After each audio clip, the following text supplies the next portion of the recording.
Math की class में आपका स्वागत है। मैं हूं केशव चंद्र। आज का हमारा टॉपिक नंबर सिस्टम है और नंबर सिस्टम को हमने दो भागों में बांटा था, और रियल नंबर और इमेजिनरी नंबर। पहला भाग हम पहले ही कर चुके हैं रियल नंबर का, और आज हम करेंगे इमेजिनरी नंबर। रियल नंबर जो मैंने पहले एक वीडियो बनाया था, तो आप उसको एक बार ज़रूर देख लें ताकि आपको इमेजिनरी नंबर समझने में थोड़े ईज़ हो जाएगी, आपको थोड़ा आसानी हो जाएगी इमेजिनरी नंबर समझने में। और रियल नंबर में हमने रियल नंबर को रैशनल और इर्रेशनल में डिवाइड किया था। रैशनल के सब पार्ट मैंने आपको पहले ही बताए थे कि नेचुरल नंबर, होल नंबर, उसके बाद इंटीजर, उसके बाद इटसेल्फ रैशनल नंबर, और इर्रेशनल नंबर में नॉन टर्मिनेटिंग, नॉन रिपीटिंग जो भी नंबर होंगे वो इरेशनल में आ जाएंगे। और इसके अलावा रियल नंबर सिस्टम में हमें एक और आगे ऐड करना पड़ा हमें अपना इमेजिनरी नंबर, क्योंकि इसमें √-1, √-2, √-3, √-4 वाले नंबर नहीं आ रहे थे। तो हमें अपनी कैटेगरी, रियल नंबर की कैटेगरी को फर्दर एक्सटेंड करना पड़ा। तो इसके साथ ही जो हमारे ये नंबर सिस्टम है, अब इसको हम कॉम्प्लेक्स इमेजिनरी नंबर या कॉम्प्लेक्स नंबर भी बोल सकते हैं। इसका सेकंड नाम कॉम्प्लेक्स नंबर भी है। और अगर मैं कहता हूँ कि ये इमेजिनरी नंबर नहीं है, √-1 या √-2 इमेजिनरी नंबर नहीं है, ये रियल नंबर है, तो इसके बारे में मैं थोड़ी सी आपको एक्सप्लेन करना चाहता हूँ कि ये अगर इमेजिनरी नंबर है तो क्यों है और ये रियल नंबर क्यों नहीं है। मान लो मैं √-2 को x ले लेता हूँ और मैं स्क्वेयरिंग बोथ साइड करूँ तो मुझे मिलता है x² = √-2 स्क्वेयर, और ये 2 इससे कैंसिल होगा और ये मुझे मिलेगा -2, और मुझे मिल गया x² = -2। इसको ध्यान से देखो कि x² -2 कोई भी रियल नंबर का स्क्वायर नेगेटिव नहीं हो सकता, और इसलिए ये रियल नंबर की कैटेगरी में नहीं आता और ये इमेजिनरी नंबर की कैटेगरी में आता है। और इसलिए √-2 को हम इमेजिनरी नंबर बोलेंगे, और इमेजिनरी नंबर को हम रिप्रेजेंट करते हैं z से।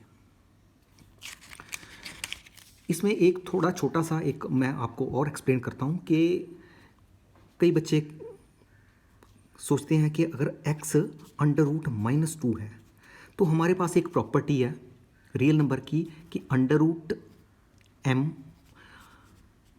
Multiply √n = √m × n। ठीक है, तो इस प्रॉपर्टी को इम्प्लीमेंट करके हम इसको स्क्वायर को सॉल्व कर सकते हैं।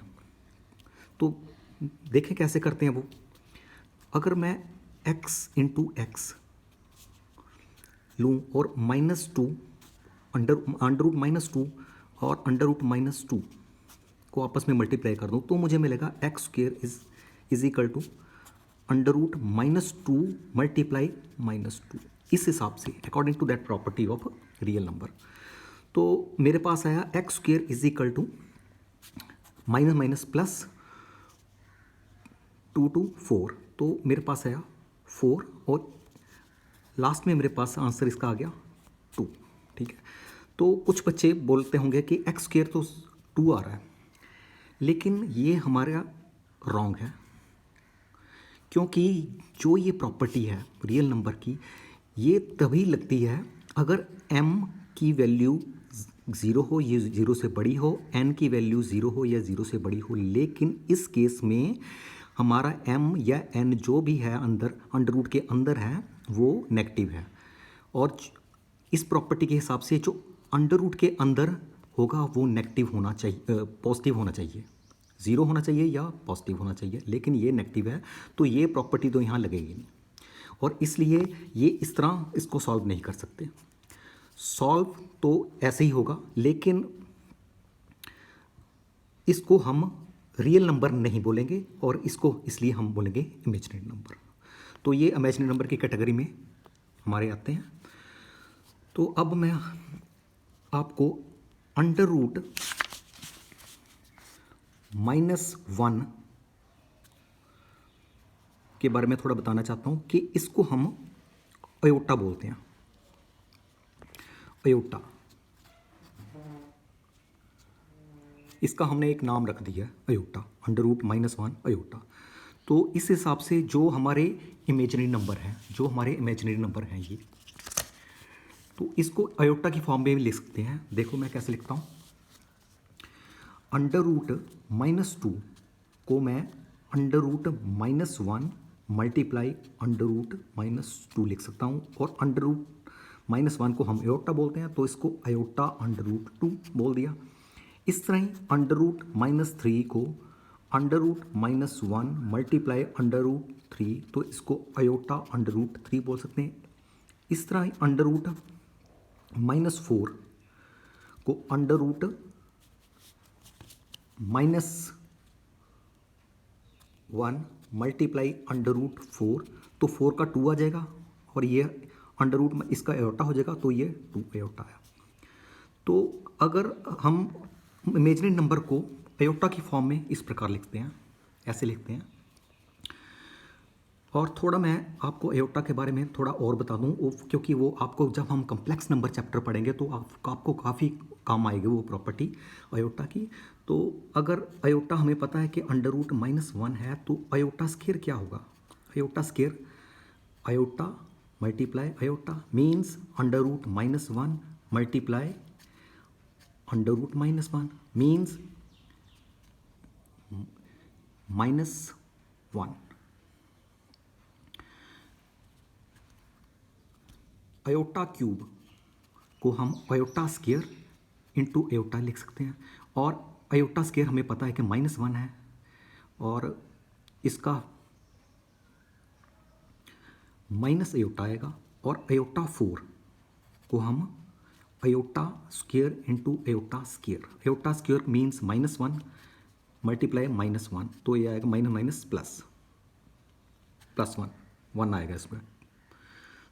तो इसको ये थोड़ा मैं ये भी यहाँ एक्सप्लेन कर दूँ आपको कि अंडर रूट -1 अयोटा का स्क्वायर करेंगे तो ये स्क्वायर इसके साथ अंडर रूट के साथ कट जाएगा, और ये इसलिए -1 आया। तो लास्ट में ये प्रॉपर्टी आपने हमेशा याद रखनी है, बहुत आपको हेल्प करेगी जब आपने क्वेश्चन करने हैं, काफ़ी शॉर्टकट मिल जाएंगे आपको।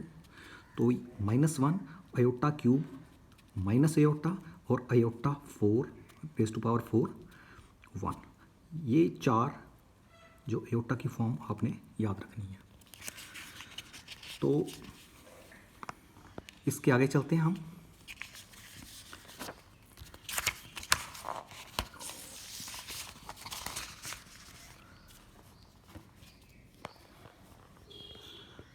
अब हमारे पास मैं आपको रियल नंबर के थोड़ा आपको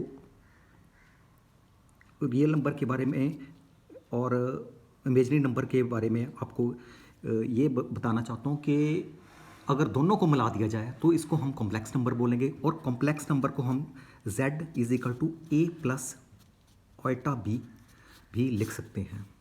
इसमें जो a है वो रियल पार्ट बोलते हैं इसको, a is the real part of complex number,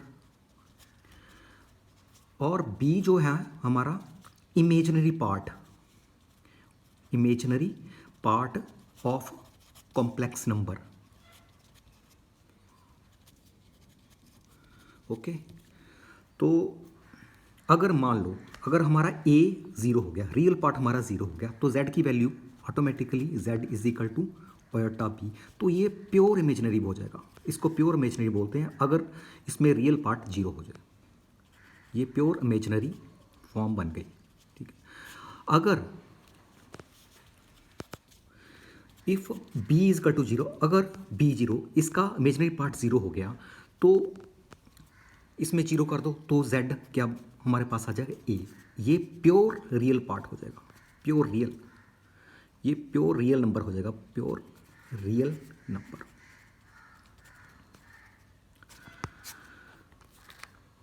तो एक एग्जांपल बताता हूँ आपको, जैसे z इज इक्वल टू मान लो 2 + 3 आयोटा। तो इसमें ये रियल पार्ट है, इसमें ये इमेजनरी पार्ट है, और इमेजनरी पार्ट के जो मल्टीपल आयोटा के साथ मल्टीपल होता है उसको इमेजनरी पार्ट बोलते हैं। तो इसमें 3 इमेजनरी पार्ट है और 2 रियल पार्ट है, इसको ये याद रखना आपने। अगर एक मैं आपको डायग्राम बनाता हूँ रफ, तो इसमें इससे आपको थोड़ी सी और क्लैरिटी हो जाएगी नंबर सिस्टम के बारे में। और मैं ये भी बताना चाहता हूँ कि नंबर सिस्टम कॉम्प्लेक्स नंबर से ही पूरा होता है। हमारा जो भी हम पढ़ते हैं वो कॉम्प्लेक्स, उसको पूरे को कॉम्प्लेक्स नंबर बोल सकते हैं। तो देखो, पहले हमने सबसे पहले पढ़ा था रियल नंबर। रियल नंबर में नेचुरल नंबर 1 से शुरू होते हैं, 1 2 3, और उसके बाद हमने इसमें जीरो ऐड कर दी थी, इसकी नेम प्लेट चेंज कर दी, तो इसको होल नंबर, होल नंबर में 0 भी आ जाता है, 1 भी आ जाता है, 2 भी आ जाता है। उसके बाद हमने इसमें नेगेटिव ऐड कर दिए थे नंबर, और -1 -2, तो ये इंटीजर बन गए। और उसमें हमने जब फ्रैक्शन इसमें ऐड किया तो ये रैशनल नंबर बन गए। तो रैशनल नंबर को हम क्यू भी लिखते हैं। और इसके अलावा इसके साथ जो है हमारा एक नंबर और हमारे पास थे कि नॉन रिपीटिंग इररेशनल नंबर, जिसको non repeating non terminating, non repeating non terminating. तो ये इररेशनल नंबर थे, ठीक है। और ये रैशनल थे पूरे नंबर, और ये इररेशनल, इन दोनों को जब हम मिला देते थे तो ये हमारे रियल नंबर बन जाते थे। इन दोनों का जो जब मिल जाते थे तो ये रियल नंबर बन जाते थे, ठीक है। अब रियल नंबर से हमारा काम नहीं चल रहा था, हमें एक नंबर और मिल गया अंडर रूट जिसके अंदर जैसे नेगेटिव है। तो ये पूरा का पूरा जो है ये इसमें हम और ऐड कर देंगे -1 under root -1 under root -2 under root -3 so on, जो भी अंडर रूट के साथ माइनस होगा तो इसमें आ जाएगा। और ये जो हमारा सिस्टम बना पूरा, अब तो ये कॉम्प्लेक्स नंबर बन गया हमारा, ठीक है। अगर मैं बोलूँ कि 2 कॉम्प्लेक्स नंबर है, यस 2 कॉम्प्लेक्स नंबर है, नेचुरल नंबर भी है, दो होल नंबर भी है, 2 इंटीजर भी है, 2 रैशनल नंबर भी है, और 2 कॉम्प्लेक्स नंबर भी है। देखो z को मैं ऐसे लिख रहा हूँ कि 2, इसका मतलब होता है z is equal to 2 + iota 0। इसमें ये प्योर रियल है, इसमें इमेजिनरी 0 है। अगर 2 की बात करता हूँ मैं, ये 5 की बात करता हूँ, कुछ भी है, तो ये जो सारे नंबर हैं ये कॉम्प्लेक्स नंबर भी होंगे। और हाँ, और अगर मैं इररेशनल की बात करता हूँ तो इररेशनल क्या कॉम्प्लेक्स नंबर है? यस, इररेशनल भी कॉम्प्लेक्स नंबर में आते हैं, क्योंकि मैं इसको अंदर लिया मैंने। तो इररेशनल जैसे अंडर रूट 2 है, ये इररेशनल नंबर है, तो इसको भी मैं कॉम्प्लेक्स नंबर की कैटेगरी में हम रखते हैं। और अंडर रूट 2 को हम अंडर रूट 2 + आयोटा 0, तो ये भी एक कॉम्प्लेक्स नंबर है। और ये अब हमारा सारा सिस्टम कॉम्प्लेक्स, पूरा नंबर सिस्टम इस यहाँ तक ही है। और लेकिन आपको जो +1 और +2 में सिर्फ आपको रियल नंबर के अंदर ही जो भी काम करना, हमने रियल नंबर के अंदर ही करना है। कॉम्प्लेक्स नंबर का सिर्फ एक चैप्टर है, वो +2 में है, और वो कॉम्प्लेक्स नंबर के बारे में पढ़ेंगे। बाकी सारा हमारा सिलेबस +1 +2 का रियल नंबर पर ही डिपेंड है। तो थोड़ा सा आगे और मैं थोड़ा सा आगे एक दो चीज़ें बताना चाहता हूँ आपको, कि थोड़ा सा जैसे हमारे पास prime number, composite number. Prime number तो आपको पता होंगे कि प्राइम नंबर कौन से होते हैं। प्राइम नंबर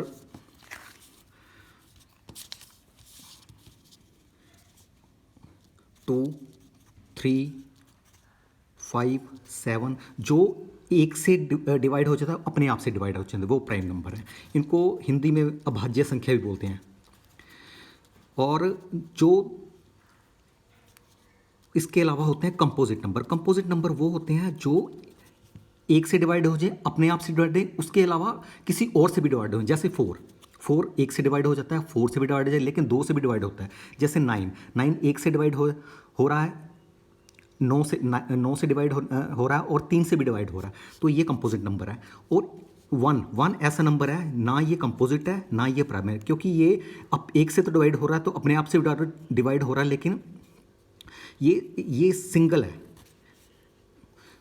प्राइम नंबर एक से भी डिवाइड हो रहा है, दो चीज़ों से हो रहा है, एक से डिवाइड हो रहा है, एक अपने आप से डिवाइड हो रहा है, यह एक से डिवाइड हो रहा है। और ये ना ये कॉम्प्लेक्स नंबर है, ना ये composite, neither composite nor complex number में आता है ये 1। बाकी सभी नंबर को हम कैटेगराइज कर सकते हैं प्राइम नंबर और कंपोजिट नंबर में। इसके अलावा हमारे पास इवन नंबर, ऑड नंबर है। इवन नंबर में जो 2 से डिवाइड हो जाता है, 2, 4, 6 ये इवन नंबर है जो 2 से डिवाइड हो जाते हैं। और इसमें 0 भी इवन नंबर है, वो मैं आपको कभी फिर वीडियो बनाएंगे, उसमें बताएंगे कि 0 क्यों इवन नंबर है। और 1 जो 2 से डिवाइड नहीं होता, वो ऑड नंबर है। तो ये सारे हमारे ऑड नंबर हैं। तो आज लगभग आपका नंबर सिस्टम इसके साथ कंप्लीट होता है। Thank you very much.